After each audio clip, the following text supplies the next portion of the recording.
This a long time, and people always ask what was crab fishing like in the beginning, and I've got a story that's a pretty good example. For decades, Captain Wild Bill Wickrowski faced down the deadliest storms the Bering Sea could throw at him. He was a master of the waves, a legend who commanded his boat and crew through ice, wind, and chaos. But the one storm he never saw coming was the one brewing inside him. For a man who conquered every monster the ocean created, his greatest battle would be against an enemy he couldn't see. An enemy that would force him to make a choice that would change his life and deadliest catch forever. The story doesn't begin on the rolling icy decks of the FV Summer Bay. It begins somewhere much quieter, much colder, and far more terrifying. At the end of season 19 of Deadliest Catch, the show did something it rarely does. It left the treacherous waters of Alaska and followed Captain Bill into the sterile, silent hallways of an oncology ward. The low hum of medical equipment replaced the usual sounds of crashing waves and shouting deckhands. For viewers used to seeing Bill in complete control, this new setting was a shock. He was no longer the captain of a mighty vessel. He was a man waiting for news that could end everything. The camera watched as Bill, a man known for his booming voice and no-nonsense attitude, sat quietly, waiting for the results of his tests. The tension was thicker than any fog on the Bering Sea. Then the doctor delivered the verdict with words that hit harder than any rogue wave. The doctor looked at him and said plainly, "You do have prostate cancer, and it needs to be treated right away." It wasn't just cancer, the doctor explained. It was an aggressive form of the disease. The fight had to start immediately. There was no time to waste. For a man whose life was dictated by seasons and quotas, his schedule was now in the hands of doctors and treatments. The ocean had always been his biggest challenge. But now, a microscopic enemy threatened to do what the sea never could. How does a man who has never backed down from a fight react to news like that? For Captain Wild Bill, his first instinct was not fear, but defiance. As soon as he heard the diagnosis, one of the first things he thought was, "I'm not going to stop fishing. I'm going to keep going until I actually can't." He knew that many people who get a diagnosis like this just shut down and crawl into a shell. And he believed that just makes it worse. He refused to let the disease define him or end his career. The Wild Bill persona built over decades of hardship and danger was not going to be tamed by this. He decided he would fight this battle his way, on his terms. And that meant returning to the one place he felt most alive, the deck of his boat in the middle of the Bering Sea. He was not just fighting for his life. He was fighting for the identity he had spent a lifetime building. Going back to the Bering Sea while starting aggressive cancer treatment is a decision few would make. Bill admitted that when you tell doctors you want to go fishing while undergoing treatment, they look at you like you've lost your mind. The world of medicine, which called for rest and stability, was in direct conflict with the world of crab fishing, which demanded brutal physical labor and complete isolation from medical care. But Bill was determined. He knew the road ahead would be incredibly difficult. He told people openly that the next 4, 6, 8 months are not going to be pleasant. He was heading into the deadliest job on Earth while his body was at its weakest, a gamble that would test every ounce of his strength and resolve. The treatment itself was a relentless, invisible battle. Bill shared the details with his fans on social media, explaining he was undergoing a combination of radioactive seeds and hormone treatment. The radioactive seeds were implanted inside his body to target the cancer directly. The hormone therapy was designed to stop the cancer from spreading, but it came at a huge cost. Bill explained that the treatment was designed to make his testosterone levels drop to near zero. For any man, this would be a difficult process, but for a crab boat captain whose life depends on strength and energy, it was devastating. He felt the effects almost immediately. He wrote that he had no energy from the hormones. This powerful, larger-than-life figure was being drained from the inside out. He shared a heartbreaking thought with his followers, writing, "I have always felt 10 to 15 years younger than my age. The job I have and being around a crew half my age feels like the clock has caught up." The very treatment that was saving his life was also stealing the vitality that had defined him for so long. But through all the pain and exhaustion, a new mission began to form in Bill's mind. He realized that his struggle could have a purpose beyond himself. He decided to let the Deadliest catch cameras follow his entire journey, from the doctor's office to the deck of the Summer Bay. He said, "I'll be honest. It's kind of weird to put the diagnosis out there to the public.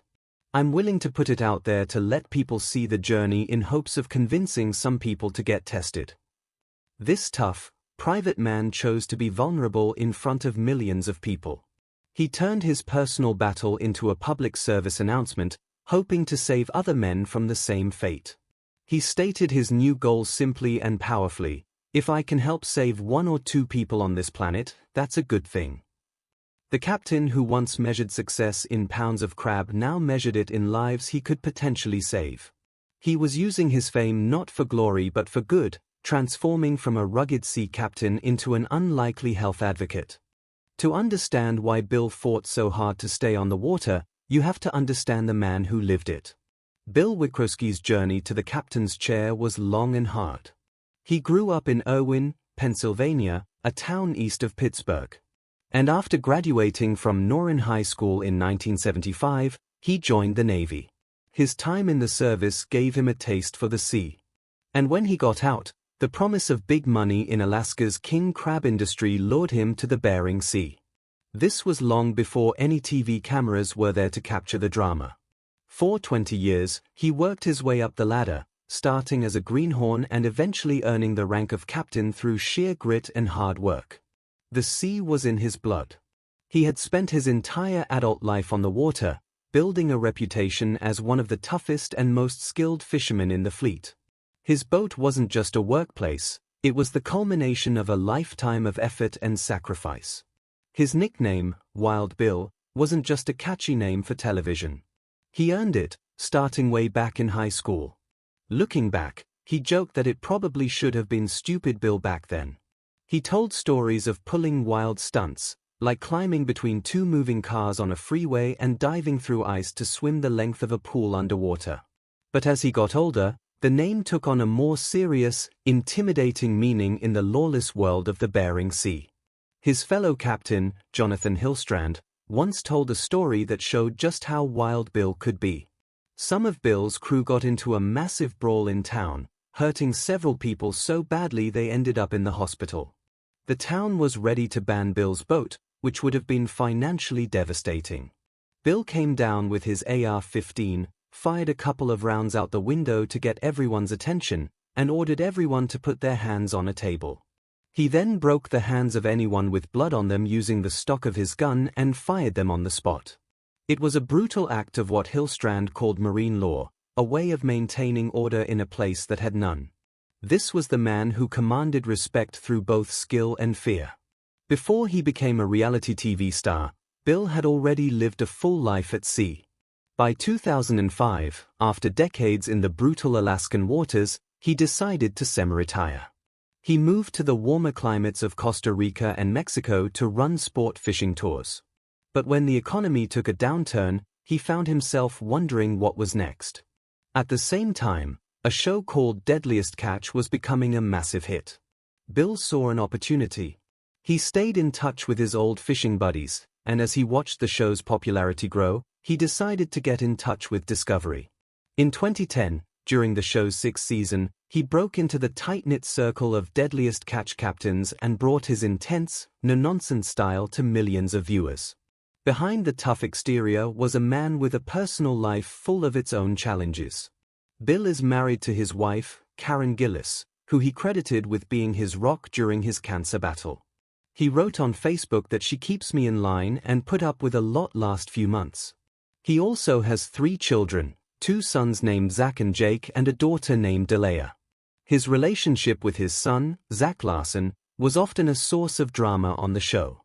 Bill was an absent father for much of Zach's childhood, spending most of his time at sea. When Bill brought Zach onto his boat as a greenhorn, he hoped to build a relationship, but the two often clashed.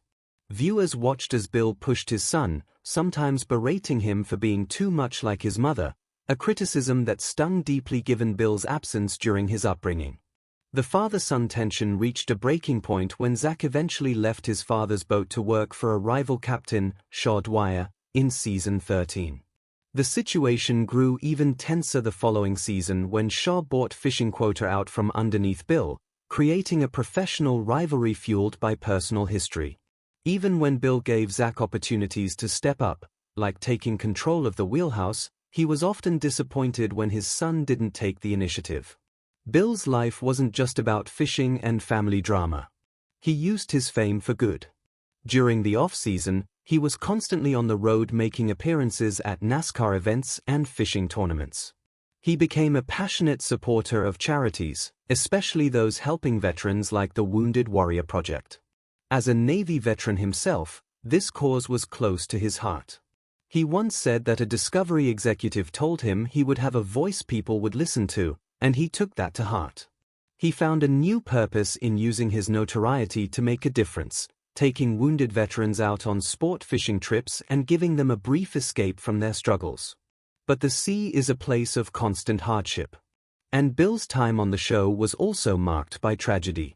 In 2020, he lost his deck boss, Nick McLashan, who was only 33 years old. Bill considered Nick to be like a son, and his death from a drug overdose was a devastating blow.